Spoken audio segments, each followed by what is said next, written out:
This is only part 3 of fusing the imp. Now, as I mentioned in parts 1 and 2, I wasn't too happy about the wiring on the alternator leads, so I'm going to actually upgrade that at the same time. And inside the harness in the back there is a couple of loops for the main feed for the ignition up front. So what I'm actually going to do is I'm going to lift off the controller box and I'm going to unbind an extra bit of light on the subject. I'm going to unbind this bit of the harness to here just to get rid of that little loop. That way we're only dealing with one wire, one fuse, and it makes it much more obvious. Someone's already been in doing a couple of things by the looks of it, so we won't be disturbing too much, but certainly we're going to unwind from down here all the way along. Pressure switch now. Yep, this blue wires that's an extra for the temperature gauge up front. Not the correct colour, but certainly we'll get that added in so it becomes part and parcel of the harness. As you can see, I've already popped in the new battery terminal cover and the fuse. So here we have 1 mega fuse holder rated at 150 amps. We'll get that tucked up in the corner. I'll have enough room to screw it when I take this box out temporarily. And given the age of the solenoid, if I actually have a new solenoid there, I might actually just put one in at the same time. These older ones are getting quite tired, and it's quite easy by cranking the bottom, pressing the button at the bottom to get them started. So if I have another one, I'll put it in there. That one can always be put away for another day. I've got enough Mark 1 cars to do us.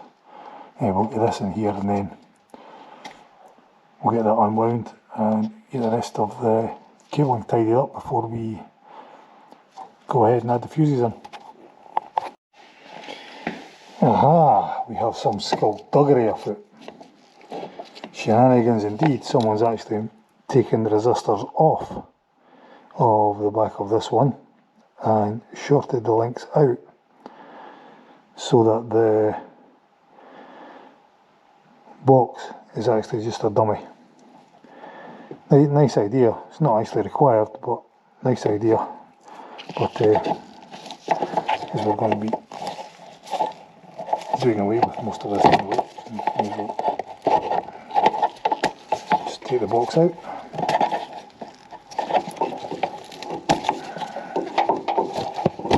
I'll put the box back in just to fill up the space. Or what I might actually do is I'll still put the fuses up here. That way it gives anybody that really wants to keep the box where it is and dummy it up in this fashion. Not for me, but they want to dummy it up in this fashion. They certainly can do. I need to go and find screw that I dropped. Standard imp. Oil on the floor. Right, I'm going to actually unwind this harness now. Oh dear, always makes me smile. This is the bit where, I think they should say viewer discretion advised, because this is actually quite a horror show. It's not really. It's actually a lot simpler than it looks. That's me strip the harness down. There's all the bits that were in the corner, and you'll see why I've took that to bits in a minute. Same in here, but I also found that the car will, of course, at its age, have been wired up with the oil pressure sender and the water temperature switch, not sender, switch, wired in parallel, and then using the same oil pressure lamp on the dash as a warning. Effectively, I think the coolant temperature switch actually kicked in about 90 odd degrees, which by the time it came on and you did something about it, your engine was pretty much toast. Basically a light of doom. So I'm going to take the opportunity at this point to take out the little Y piece and actually take that out of the harness. In the big scheme of things, it's changed that connector and put it in the oil pressure switch. That's a Y piece and a little loom we can get rid of. Now, there is other such bits in here, and I'm going to try and get them out without too much hassle. One, this was all the wires that went to the control box. Now, let's take away the ground wire for the control box, as, well, we don't have a control box, so it doesn't need it. But there was also several sets of brown wires within this. And if we look back to the loom, here is the only one we actually need for the car. So let's tuck that out there, out of the way for a moment. And if we go and look at, oh, there's one union I didn't munch into. Not sure if I can get the camera to sit somewhere for long enough. I just need to nip into this a little bit. Now, that wire that we tucked away for the car went to the control box. There was then a loop inside the loom that went from the control box up to the solenoid, so this has got rid of that. You could of course leave that ground wire if you really wanted to, but we don't actually need it. So now we have one for the warning light, that's wiring for the lights. So what we're left with now is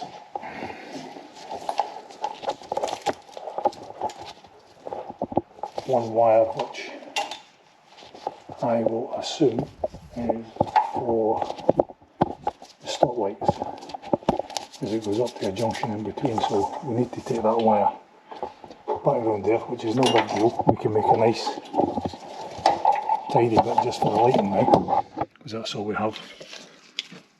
So we need to do there, just lighting. And let's get this, the rest of this unbunched. Now, this leaves us what was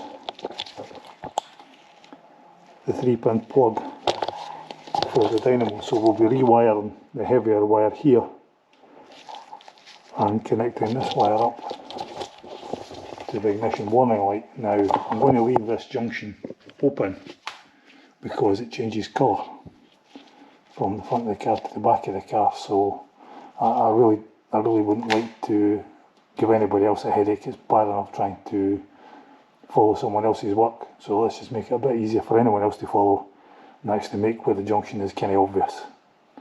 So I'm going to go and clean up some of these wires with some brake cleaner because it's quite sticky and horrid, and then I'll be back in a moment to put the fuses and the solenoid in and wrap it up. Unfortunately, ran out of time this evening, also ran out of parts.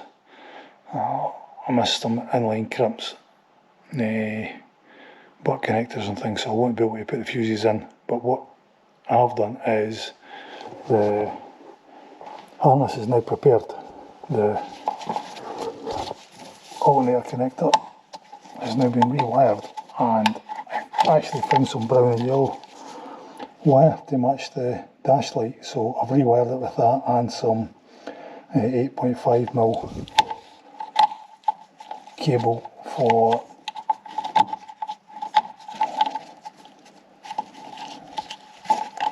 alright, so let's just get this plug back in, clip over the top, so that's that in. I've tidied up the harness all the way along. The new solenoid is in. This is the tail for the alternator, so what we need to do is we need to fuse that, connect it to the battery. This is the live feed for the car. That's the only brown wire that's left after we got rid of the wire from here. We need to fuse that, connect that to the battery. That's the heavy stuff done. And as we already discussed, this is the wire from the ignition up front to the coil, goes from the coil to the brake lights. So we'll be putting an inline connector in here as well onto the coil, and that will be us finished in the engine bay. I wish I'd actually brought all the parts with me, but unfortunately I didn't, so that'll just need to wait till till another day. So I guess we'll be having a part 4. See you then.